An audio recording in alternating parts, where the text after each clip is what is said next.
জাকের পার্টির মাননীয় চেয়ারম্যান মোস্তফা আমির ফয়সাল মুজাদ্দেদি সাহেব 19শে জানুয়ারি রোজ সোমবার বিশ্ব ইসলামী মহাসম্মেলন 22 সদরপুর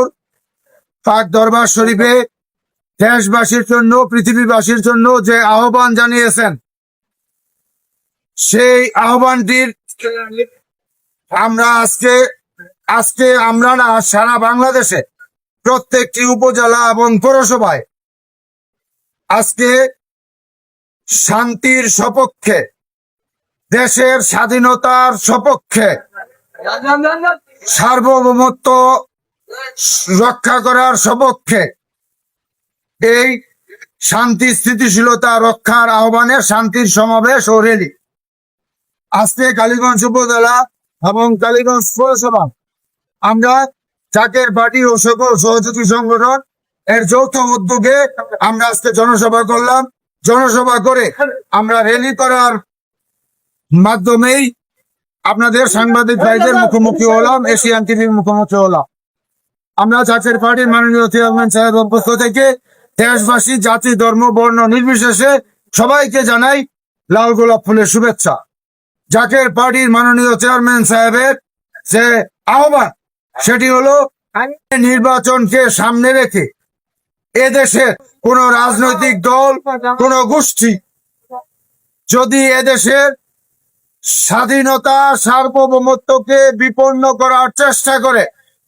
কোন অপশক্তি এদেশকে রক্তাক্তর দিকে ঠেলে দেয় অথবা বিদেশি প্রভুদের সাথে আঘাত করে এ দেশটাকে ধ্বংসের দিকে ঠেলে দেয় এবং গৃহযুদ্ধর দিকে যদি ঠেলে দেয়, তাহলে জাকের পার্টি এদেশের মানুষকে, 18 কোটি মানুষকে নিয়ে, 18 কোটি জনগণকে নিয়ে তা রুখে দিবে, তাদের বিষ দাঁত ভেঙে দিবে। সেই আলোকেই আমরা প্রশাসনের, আইন শৃঙ্খলা বাহিনী ভাইদের সাথে একাত্মতা ঘোষণা করে জাকের পার্টি এবং 26টি সহযোগী সংগঠন এবং সারা বাংলাদেশ ব্যাপী তথা আজকে গাজীপুর কালীগঞ্জের সর্বস্তরের জনগণকে নিয়ে আমরা স্বাধীনতার, সার্বভৌমত্বর বিপক্ষের এবং এ দেশের সার্বভৌমত্বকে বিনষ্টকারী এবং যারা এদেশকে একটি রক্তাক্তর দিকে ঠেলে দিতে চায় এবং গৃহযুদ্ধের দিকে ঠেলে দিতে চায়, তাদের রুখে দেওয়ার এবং তাদের ফিস দাঁত ভেঙে দেওয়ার জন্য আজকে আমাদের জাকের পার্টি এবং 26টি সহযোগী সংগঠন এবং কালীগঞ্জ বাসী সর্বস্তরের জনগণের এই আহ্বান শান্তির সপক্ষে।